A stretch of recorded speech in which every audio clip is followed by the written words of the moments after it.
Hello, everybody, and welcome to another talk. Today I'm going to be speaking with Brenda Generali. As always, I give a little bit of background about how I know these people, why I've invited them on. Obviously, this is a channel that's kind of specializing in iridology. So Brenda came to a talk that I did with GNI, the Guild of Naturopathic Iridologists in the UK. She was an attendee, and then she contacted me by text or how we did it, Facebook. I can't remember how we did it now. And she just asked me if I'd kindly maybe do a talk for her. We did, and we kind of sort of had a sort of loose connection. We sort of stay in contact, don't we? And I follow you quite regularly on your Facebook page. You have a very successful Facebook page where she's posting regularly, literally like every 10 minutes, something's going up. So I don't know how you managed to do that. It's pretty incredible. Huge amounts of followers. What are you up to now? About 10,000 people on there or something? Yeah, 9,000. It boggles my mind. Yeah, Yeah. amazing. So it's a great hub. I really encourage everybody to go along and have a look. There's lots happening on there. People are posting their eyes and asking questions, and Brenda's doing stuff and she's commenting and then posting other things. So it's quite a hub of activity. So I encourage people to go along and check that out. So I guess, as I always do, it's probably a good idea if you could you give a little bit of a background. Basically, what would be a real interest is how did you get into this? Why iridology, kind of early teachers, early experiences, all that kind of great stuff. Because I know you've been doing it a good long time now, so I'm sure you've got lots of wonderful stories you can tell us. Over to you, Brenda. Okay, sure. Well, I've been doing this since 1987, so it's been a while.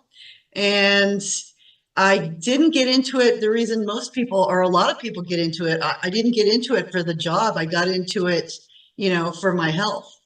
So, I was one of those people that was having health issues, and one of my friends said, "Hey, you should go see my iridologist." So, that was back in, let's see, 85 Mm. when I went and saw Chris. And I was thinking, everything's fine, I'm wonderful, there's nothing wrong with me, even though I was having all these problems. And this is the old days, where he looked at every little thing in my eye, and he just basically picked my health apart. And he told me, the things that were wrong, and he told me what to take, the herbs and so on, and my problems went away. So I was having a lot of digestive issues, a lot of stress. I was in my 20s, that's a rough time, lots of stress, and breaking out on my skin in hives. Couldn't lay down flat on my back because I had pain, and just I couldn't eat anything anymore. I mean, I had massive heartburn, and went to the doctor, and luckily for me, I wasn't given any meds. They just told me to drink milk and take over the counter Rolaids and suppositories and all that kind of stuff, All that which good didn't stuff. work. Yeah, right. Which didn't, well, all the bad stuff, and none of it worked. And so my friend had endometriosis, and she was getting better. So, I started seeing Chris, I got better. I sent some friends to him, they got better. And then just this one day I called him up and I said, "How do I learn more about this?" I was curious. And he's told me at that time that Dr. Jensen was teaching down in Escondido and to call down there. So I did. And it just so happened that, I think I fell into this. I think it was really divine action. He was teaching in August. I signed up for his class. I went down to his Hidden Valley Ranch and took his beginning class, loved it, and signed up for his advanced class, loved that, got certified. And I started getting clients the next week from Linda, from their office. And Wow. here it is, 2024. And, I've thought about retiring a few times over the years, but every time I do, the phone rings. And so I kind of feel this is where I'm supposed to be and what I'm supposed to do. Mm. And I love it. I love it. I mean, that's quite a thing. I mean, obviously, those of us that sort of came to this, probably I started around late or mid 90s, something like that. Of course, everybody comes across the Dr. Jensen books. They're like the initial inroad. So you actually got to study with the guy. So to talk a little bit about how it was attending those classes. I mean, how was the sort of structure? Was it kind of, was he very structured, or was it much more experiential, or was it kind of more, reading, he'll write something or explain something and then you kind of copy it, or was it getting into groups and kind of looking? Did they have lots of bioscopes there for you to have a look at your own eyes? And We used lots of magnifying glasses, and I was blind. I was absolutely blind by the time it was over. My eyes were hurting. I couldn't see, from the light, from the magnifying glasses and the light. He showed us the pictures and talked about it, and then we looked at each other's eyes, and we were able to see the signs. And we did that, for days on end. And I loved it. I mean, absolutely loved it, And then, he talked about the Canete bath, and he had one outside, so we got to go out there, and we were fed the way that he taught, and it was amazing. It was really amazing. And he was just, what I remember of him is that, everybody says he's wonderful. He used to always go around and say, oh, this is just wonderful. He was very soft spoken. This is wonderful. And, you get out of there and you just think, God, he's just wonderful. He really was. At least as a student, he was a really easygoing, really, really nice, compassionate person. And you could really tell that he really loved what he was doing. So that's, that's what I gained from that. And being in his class and being around that whole environment, being down there at the ranch with everybody else, I really, I learned to love the iridology and what it was about. yeah, so with reference to Dr. Jensen's Volume 2 book, so you actually got your copy there, haven't you? Oh, I bought it when I went down and got certified. Yeah, it's right here. Oh, wow. I bought this when I was there at the ranch. Yeah, Wow. back in 1987. And it's kind of, I call it my iridology Bible. I used to take it to, it's very well loved, as you can see. It's kind of full. It's kind of fallen apart at the seams. But Dr. Jensen signed it when I bought it, and he wrote on there, "Wisdom is the ability to discover an alternative. Dr. B. Jensen." I can do this without it falling apart. Yeah, there it is. Wow, it's a piece of history there. That's made that book priceless. I never even knew who he was. I didn't know who he was when I took his class. I didn't know he was the father of iridology in the United States. I had no idea.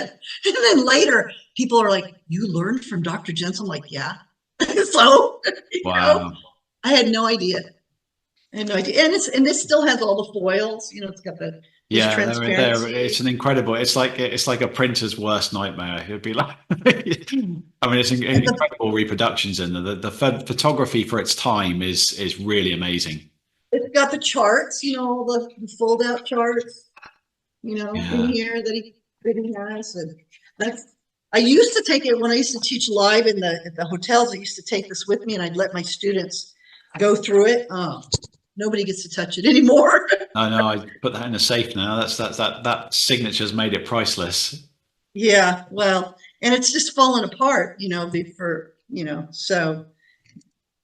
I mean, they're great. They're very inspirational books. There's lots of great stories, and there are lots of case histories. You can really get into it. You almost feel like you're sort of following the person along as you turn the page. You're kind of curious to see how they got on. So anyway, so you did all that, and then you literally within what sort of a 6 months of finishing, or like straight away you were starting to see patients? And no, the next week. The next week. Wow, that's like amazing. Week, I know.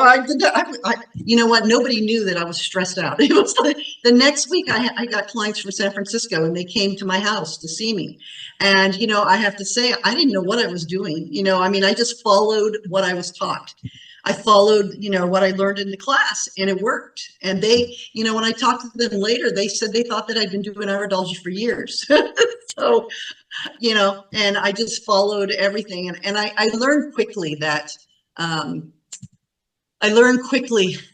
not everybody's willing to do all the Kalimas and the colonics and the slant boards and the skin brushing and, all of that stuff. And that people also, one of the big lessons that I learned from that first client is not everybody follows your instructions. And,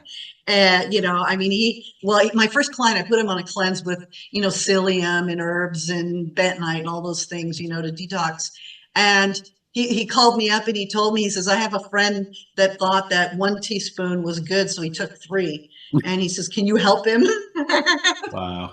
I'm like, oh, sure. And he calls me up and he was completely bound up, and it's not always one, more than one is good. Right. And so it built, it was word of mouth and built. And then I did a lot of shows. I worked a lot in San Francisco and did the health shows. I did a lot of trades.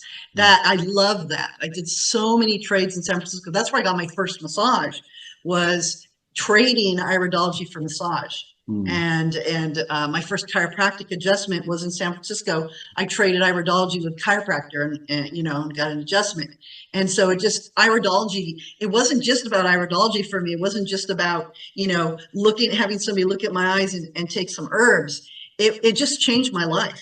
It opened up alternative, everything alternative, and colonics and kalimas and all kinds of things. Like I said, chiropractic and massage, and it really just changed my whole life. So as well as the iridology, what about what's your kind of main mode of like helping then? Is it kind of, are you doing dietitian sort of stuff, or is it more body work, or are you kind of doing some of the fasting stuff that he was recommending? Did you ever get into any of that side of it, or? Yes, I don't do body work. I focus on the iridology, and then I run Zyto bioscans. So I do a lot of bioscans to see basically what's causing stress, where the stress is in the body, what causes the stress. And then I also do hair analysis, to find out if there's heavy metals and what minerals are missing and things like that.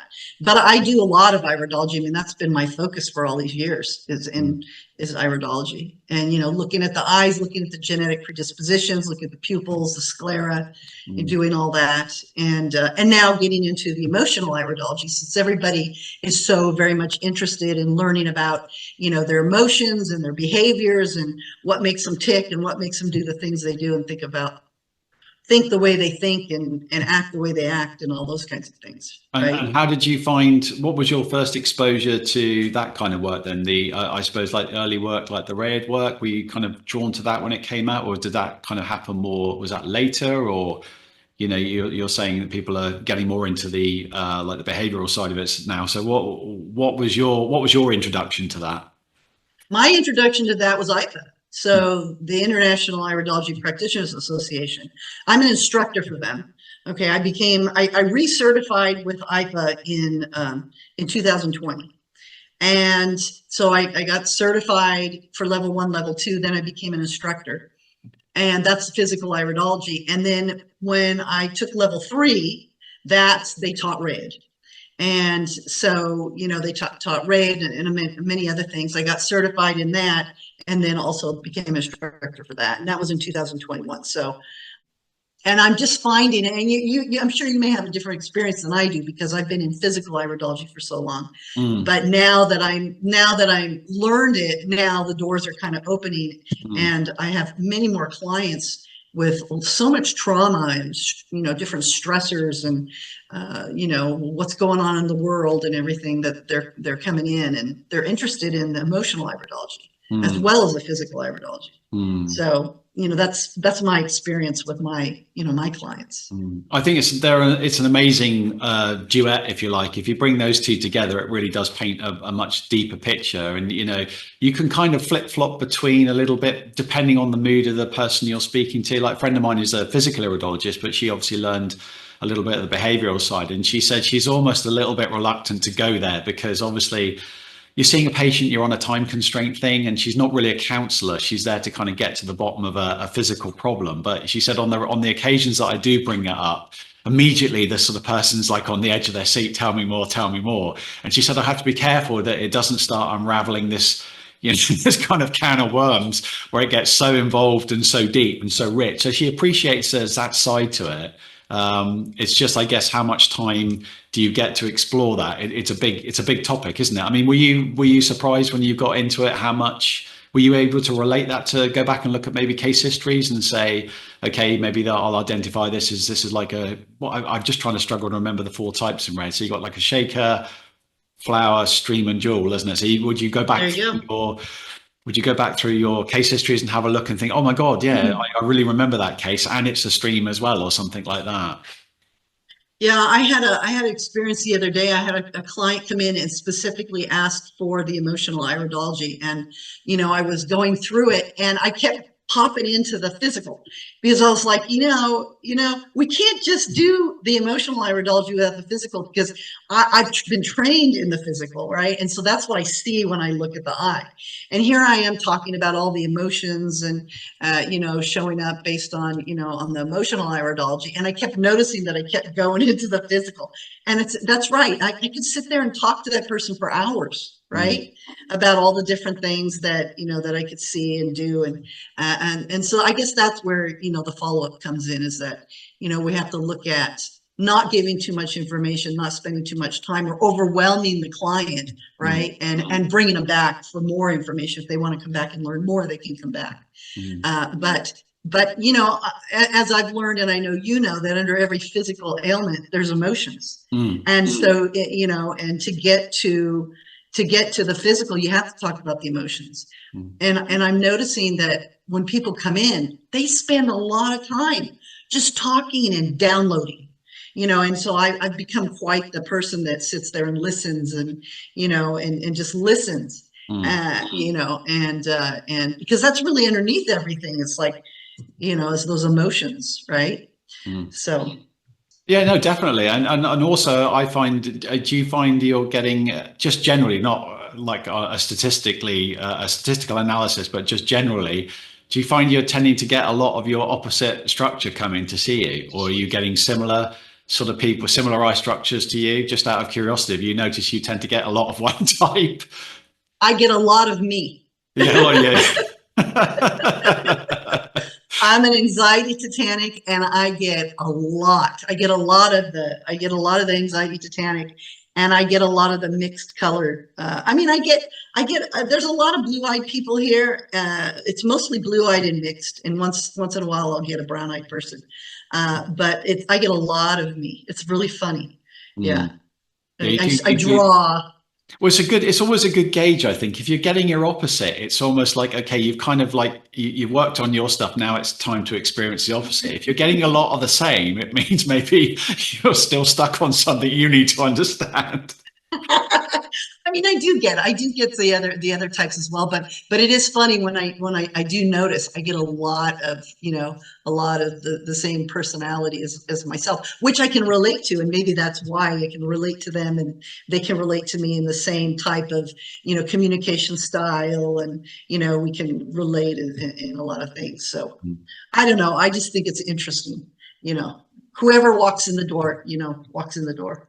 How much is the sclerology featuring and what you do? I mean, what's the story behind that? Is that, again, that's something that you came across, or I don't remember Bernard Jensen talking so much about that. He probably mentioned something about the sclera and color and stuff, but pigmentations. Was there anything mentioned in the books? I'm trying to think now. I don't remember Dr. Jensen going into sclerology at all. I didn't even know what it was. And I didn't learn about sclerology until quite a bit later. And then there is a section in the IPA course that teaches sclerology a little bit. It just kind of, it gives you enough, basically what I say, to get you into trouble. And so, and I teach that. And then level 3 has a whole section in sclerology. And now it looks like IPA is going to be teaching a full certification course in sclerology, along with Leonard Melmer and certifying. So that's going to be, that'll bring more people in and teach more people about sclerology. But before, I never heard of it. I didn't even know. So other than, looking at the eyes and seeing if they're yellow, or, I didn't really. Yeah, I wasn't thinking so much in terms of like Jensen talking about a map and plotting stuff, but just generally, I think he made a few offhand comments about, if you see stuff residue or coloration or something, particularly when you get the hematogenic eyes, and sometimes I've noticed you get those, right. Sometimes you get that kind of that barring effect, like it's sort of like you get these sort of radial bars that come out. So I'm sure there's some mention in that in some of the books, but like you say, as a sort of a hard sort of discipline where you can pick up a book and study about it. Yeah, I don't think that came until Probably, I remember I went to a RED seminar in about 2004, and I think Leonard was talking at one of those, and he had some maps then. So it's been around like 20 years, right? It's It's been around a while. it's been around a while. Yeah. Yeah, it's been around. It's just it never it was never anything that I was doing before, Mm. until I got involved, have more heavily involved with IPA. So On the IPA note, what would be really interesting is, so how much have things changed between when you were there with Dr. Jensen and now? I mean, how much has the sort of physical model changed? In what direction? I mean, I know it's gone very sort of constitutional now. All those older ideas about the iris changing and stuff like that, that's all kind of been a bit sidelined now. So I think, what are the big changes that you've seen since those early days? the biggest change is saying that the iris really doesn't change. It accumulates versus eliminates. So, and that's the biggest change. And that's a hard one for some of the older iridologists, that are kind of, what I say, set in their ways, to really be able to understand. Because we used to really think that, the eyes would change and see the healing lines, and then some of the terms have changed, like the sora moving to pigment. So you and I talked about That's that. me. I get smacked for calling them so. So But I think the biggest way is just realizing that's the pupil that changes. And when the pupil, and that's what I learned. Well, when I got into IPA, they asked me to give a presentation, and I gave a presentation on my son. And he has brachial plexus injury. And so he's got this big funnel on his right shoulder, up in the right shoulder region. And I went and gave his talk based on the fact that that funnel showed up after the injury, when he was born. And they were really nice. They were really great. They were respectful. They listened to me. And then afterwards, that's when I learned that it's actually genetic. When we're looking at the irises, that's actually genetic. And that funnel was there before he was born. And so it's kind of what comes first, right? The chicken or the egg. And so I had to study that and think about that and realize, it wouldn't have mattered if, the way he was born, if he had that brachial plexus injury when he was born, or maybe when he was 6 years old, he was out there playing soccer and somebody slammed into him and, into his shoulder. It still would have been a problem, because those muscles and nerves were innervated, and there was a problem there. And so that's the big way that that it's changed for me from the Jensen iridology to the IPA iridology, is looking at it as from a genetic standpoint, that the iris really shows us our genetic tendencies. What's coming from the mom side of the family, what's coming from the dad side of the family. And then the other one is that, like Tony Miller says, is that the iris really is accumulative and not dispersive. And I can go with that, partially go with that, because I have seen pigments leave the eye. But in doing my research with my clients, I do see that there are more pigments that do deposit in the iris as we move forwards in life, and the rings do get thicker, and so on sometimes. And then also the other thing is the pupil. I never knew about the pupil, and the pupil contracting and dilating and contracting, and how that pulls all of the fibers in and makes the iris look different. Whereas before we used to think that was healing. Now we realize it's just the pupil that's changing. So there's some things that have definitely changed. I mean, I think that the background is the same. We went from Jensen and Dr. Jensen, and Ellen, took his place and is taking IPA further. And but we're still using a lot of what Dr. Jensen taught. It's just that we've learned with studying that some of the things are a little different, than we used to think. I mean, it's fun sometimes just to sit down and Google and just look at iridology and just find pages. And I quite like looking at YouTube just to see what people have posted. And it's interesting. I mean, a lot of stuff I've seen on YouTube where people are talking about before and after photographs.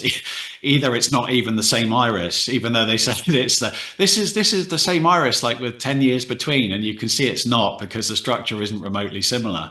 Or maybe they've got the photos around the wrong way, or a lot of it is just photographic. They were all shot on old cameras where they've got like a color cast on them, and the yellow pigments look more radiant, than they do shot with a digital.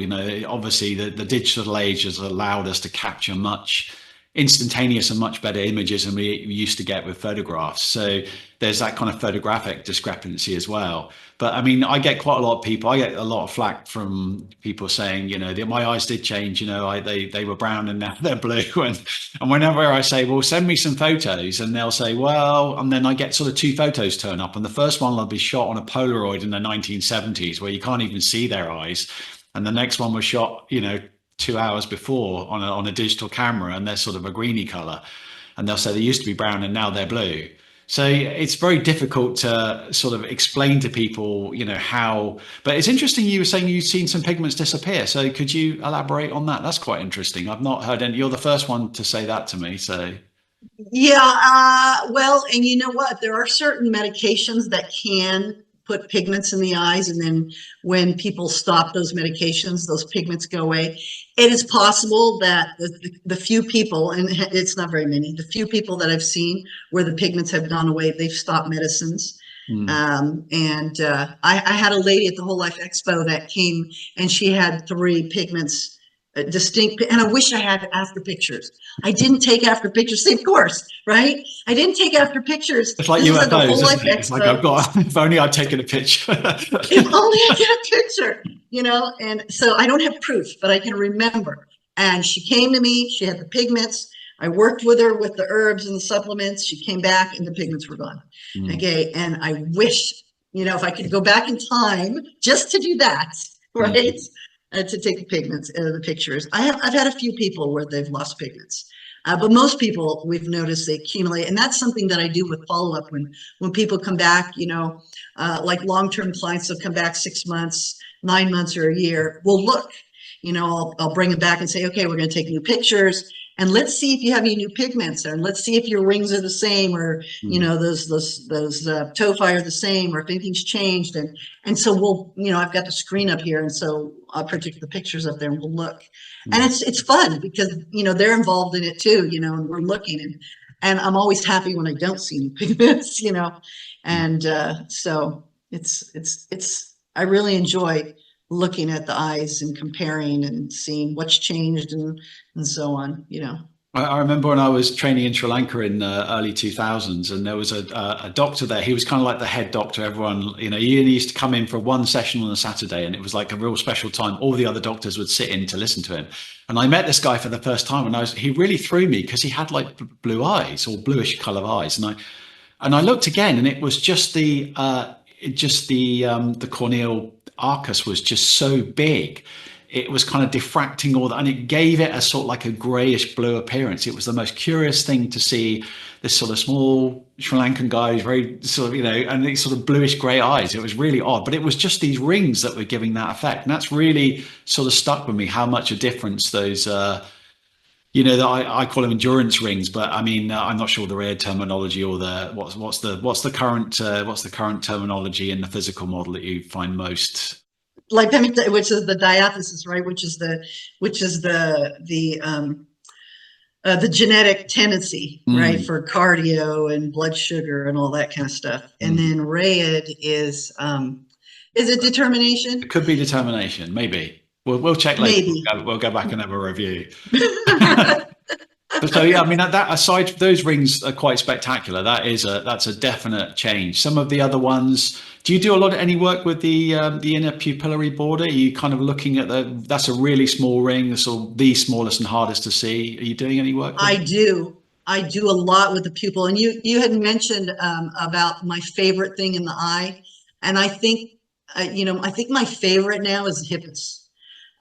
Because I see actually quite a bit of that. So I look at the pupillary border to see if there's flattenings, and to see how, the pupillary border, if it's intact and all that, and what color it is and all that. And, the size of the pupil, the shape of the pupil, and what the pupil does, and all that kind of stuff. And because I think that's really important. It all has to do with your spine, your nervous system, right? And I see a lot of hippus. And when I sit there and take a picture of somebody's eye, and then I see something move, I'm like, I tell the clients, okay, don't move. I want to watch your pupil. And then I see the pupil doing this, really Oh, wow. fast, opening, closing, contracting. And I've seen quite a bit now of the people here in this area. And I don't know about any place else, but here in California, in my area, here in Auburn, or, up here in the foothills, and people that are coming up from other areas, I see quite a bit of that. And so I think that's kind of become my favorite sign, is the Interesting. hippus. So how are you imaging that? Have you just got a really amazing camera, or have you got a kind of video equipment or a bioscope? How do you do that? I don't have a video of the hippus. I don't have a way to videotape it. I take the picture. I mean, I grabbed a video of hippus off online, and so in my class, I actually have a PowerPoint that it's showing the pupil contracting and expanding and contracting, so I can show it. But I don't have it on my camera. So that's something that I think would be good, especially What are you when I see using? What's hippus. your kind of what's your setup there? Are you kind of just SLR with a light attachment on it, or we can have it? There's my Aha. system right there. And this is the SD804 with legs or without legs. It's got side lighting. It's got side lighting. It's got the flash. It's got the chin rest and the forehead rest. Wow. And yeah, and it's got the plate there. Very So swish. It looks very swish. it takes really good pictures. All the pictures on my website are from that system. Yeah. I'll grab a few images when we're done, and when I edit them in, I'll drop some of those in, and people can have a look at the quality. I mean, probably I think mine's like a 32 megapixel or something. It's an older one, and it's an older setup. I've got a Conan light guide that I use, and it's good enough for what I want. But I'm looking at the eye slightly differently. For me, I'm not too worried about side lighting and seeing contours. I'm just taking flat images. I'm looking at a fairly flat topography. You're probably doing more side lighting and looking at curves and shapes and shadows, or is you just shooting straight on? How do you normally do it? I shoot straight on, but when I'm working with a hematogenic, when I'm working with somebody with brown eyes, I can't get a good picture. It has glare. And so when I use the side lighting, then I can get a good picture. And then, like you said, I can see the definition, and with the mixed eye also, sometimes if it's dark, I'll use the side lighting. But yeah. I see your site. You actually sell a clip, don't you, for the cell I cell mean, the phone? cell phones. A cell phone. That's it. I got to think of all the terminology. So what? How about those? I've seen you selling those clips before, or promoting those. What sort of results are you getting with? I've seen some pretty good stuff online. They're taking. Yeah, yeah. I had a lady that ordered the SD804, the system, and she came over to my house to pick it up. And she walked in and she said, "I got this little camera that just slides right onto my cell phone. Would you like to look at it?" I'm like, "Sure." She walks in with this. It just slides right on. It's the little smartphone adapter. And she said, "Do you want to try it?" And I said, "Yeah." So I slipped it onto this phone, on my phone, and I stood in front of her, and it took me, I don't know, 2 minutes to take pictures of both her eyes. And actually, they're in my class. I'm using those pictures in my class. So Wow. they take good pictures. I mean, you can't, this thing here, I can enlarge it huge up onto my screen, right? And it won't pixelate. You can't do that with that. You can't, but it'll be clear on your cell phone. It'll look really good. All it does is magnify. It's basically a magnifier. It just, you just line it up with your camera, and it magnifies. So for people that don't have money to buy a system, right? And they just, they have $300 and they want to invest $300 in a little, something that they can use their cell phone. It works great. I haven't had any problems with them. That's always been the stumbling block for me. Is like people international, overseas, or not local. People say, "I really want to do it," and of course they can't get the picture. Then of course they have to come to me or go and see a photographer. But having access to the digital equipment is kind of opened up a new panorama. That's probably partly because of the digital photography. Why iridology seems something of a renaissance, isn't it? It's become popular again. The publisher I just published my last book with, he said he's got a whole flurry of iridology books. It's got very popular again. So there's a kind of resurgence going on at the moment. Lots of stuff on Instagram, all the social media's got lots of posts where people are posting pictures. So yeah, I guess we're just in one of those dips and troughs, isn't it? It goes up for a while and it disappears for a few years and then comes back again. So I guess we're probably still at a high point at the moment. People interested in looking to find out more about it. So if people were looking to study, what's the way to do it? Like I'm supposing today I want to learn. How would I do it? I would approach you and say, okay, teach me all about it. And how does that work if we were going to do that? Oh, it's easy. It's easy. Yeah, Says you just she. contact me. So just Just contact you. yeah, just you can either, you can go to the website, my website's joyfullivingservices.com, or you can call me up on the telephone or email me. My email is iridology@netzero.net. And contact me, and then we talk. Like, because I talk to everybody before anybody. I want to know kind of what your goals are, right? Mm. What is it that you want to do? What do you want to learn, and what's the reason? I mean, usually it's I want to help my family, I want to help myself, help my family, and then, possibly open up a business, or I'm already in business. I have, a lot of massage therapists, a lot of people that are already working with clients. They want it's the perfect situation, right? Because they've already got their clientele, and they've already got people laying there. They can look at their eyes. Yeah, I was going to And ask you what disciplines do you find that it attracts iridology? I have all kinds of people. I mean, I have a truck driver that that decided to change professions and wanted to help people, and got certified in iridology. I have estheticians, I have massage therapists, I have ophthalmologists, I have, my goodness, I have people that do all kinds of alternative medicine already, herbalists, naturopaths. I have just the lay person, the average mom that, wants to help her family, help herself, and, wants to maybe start a business, change their life. It's, I've got all kinds of people that are involved in taking classes. Mm. And how does the process work then? Is it kind of a one-to-one, or is it a group, or are we looking at videos, or is it reading material? How is that structured? It's all of the above. So my classes, I teach live Tuesdays and Thursday mornings from 8 to 10 Pacific Standard Time. I teach live. I teach over Zoom. And so for people that can attend live, that's great. For people that can't, maybe they have a busy schedule, or maybe they have time off and they want to just learn it on their own. Everything's recorded. Like, this is going to be recorded. This is being recorded. And they can just learn. I have students that go through the whole class by recording, and take it by recording. And then I have a student portal where I put all the recordings, and I put the quizzes are all there. My PowerPoints are there, notes are there, everything's there, and they can just download everything and they'll have it. And so it's kind of a step-by-step process, go through session one, either on Zoom or on recording, and, watch that, get the PowerPoints, get the note pages, take the quiz, pass the quiz, and go on to step two. And so the classes are 60 hours, sometimes they go a little longer, but it's about 60 hours to get certified. And then, of course, I don't certify anybody. IPA is a certifying body. So I'm the instructor that gets them to the point to be able to take the exam, do the certifying, teach them. And then they pass the exam, and then they are a certified comprehensive iridologist.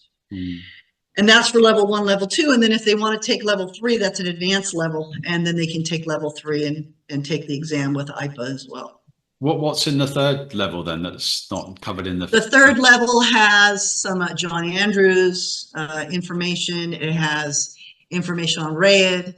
It has some information on precancerous signs from Ellen Jensen. It has another diathesis that's not taught in levels 1 and level 2, another pigment, some more sclera signs. So it's more, it adds on to what level 1, level 2 has. And there's other information as well in there. Wow, that's and more in depth. I'm So, sure it's good. I mean, like you very kindly sent me the introductory read one, that you did about a month ago, and I sat and watched that. It was great. So it's good. It was nice to hear you kind of go through it all again, hear those terms, and sort of see it all. It was great, nice slides and good presentation. So I think it was very digestible. You kind of, although it was only a 45-minute introductory, I came away feeling I had a good understanding of it again. It's good to hear all that stuff again. So I'd highly recommend everyone uh, check in with Brenda and look at her material. Go visit her website. Of course, definitely subscribe to the Facebook page. It's a big old forum. Lots and lots of information. I mean, you must spend quite a lot of your day on there because sometimes I go back again like 10 minutes later and you put something else up. So you're very active on there. You seem to answer lots of people's questions, and that must be almost like a full-time job in itself. well, I'm kind of sporadic on there. When I have time, I'll go on there, and then, I'm usually, to be honest, I'm always behind on that group. But when I do have time, if I have an hour that I can just get in there and look at 10 people's eyes and post comments, I'll do that. Mm. It's been a while since I've been able to do that because then I have all my students that I have to grade, all their papers, and then I have my clients, and I have to have some time to eat and sleep. Mm. Maybe I'm just picking those exact moments you I happen think to you be are. on Yeah, I that. think you just It I always think you seems like just you're very know. active. I sort of go on and think, oh my God, she's answered all those questions, and somebody's come back and said, but what about this or what about that? And it sort of goes down and down this thread, and you think, wow, it's like that's dedication. That it seems that the more that I'm in the group, the more work that I create for myself because people do. It's like I notice it. They'll wait until they see I'm in there posting pictures or approving the pictures and answering the questions, and then they'll post their picture. Mm, They'll put it in there, and it's like, wait a minute, that wasn't there 5 minutes ago. Now there's new pictures. mm. It's kind of interesting. So yeah, I do it when I can. I get in the iridology group when I can, and I'm always posting. So I'm always sharing things in there. If you want to go back and read, there's a lot of good information on there, and there's lots of you're constantly doing like a constitutional analysis on there. So it's good if somebody wants to get that down and understand how to categorize eyes. So I'd highly recommend that. So Thank just you. kind of like wrapping up, anything that we didn't cover that you wanted to mention or anything else? Um, well, the only other thing is the emotional iridology. So the 60 hours is the physical iridology course with IPA. And then I've got the emotional iridology, which is the raid coming up, and they're both going to start in February. And that one is I'm still trying to decide if I want to do it, every week or every 2 weeks. It'll probably be every 2 weeks in the evening. And so that's, and if anybody's interested, that's right on the front of my webpage. Right on the front, they can go in there and you can sign up for the little introduction. It's still there. And I appreciate that you watched it and that you said you liked it. Yeah, So yeah, yeah. Yeah, it always that fun. I was try and keep abreast of all the latest stuff. It's interesting to see what people are doing. it is interesting to see what people are doing. And I never stop learning. I'm always watching webinars from other iridologists, and I just learned something from Tony Miller, and that she did a little webinar. And then I had a client come in right after Christmas, and I was able to use what I learned from her webinar with my client. And so I think that we should all never stop learning, always learn from each other because we all teach based on our experience and we can all learn from each other. Well, that was kind of the reason I did this, although it's kind of the channel was set up to promote what I'm doing and kind of get the word out there. I thought it'd be interesting to speak to other iridologists because it's almost like by connecting everybody, it pulls the information. Yeah, I appreciate it. Thank you for inviting me.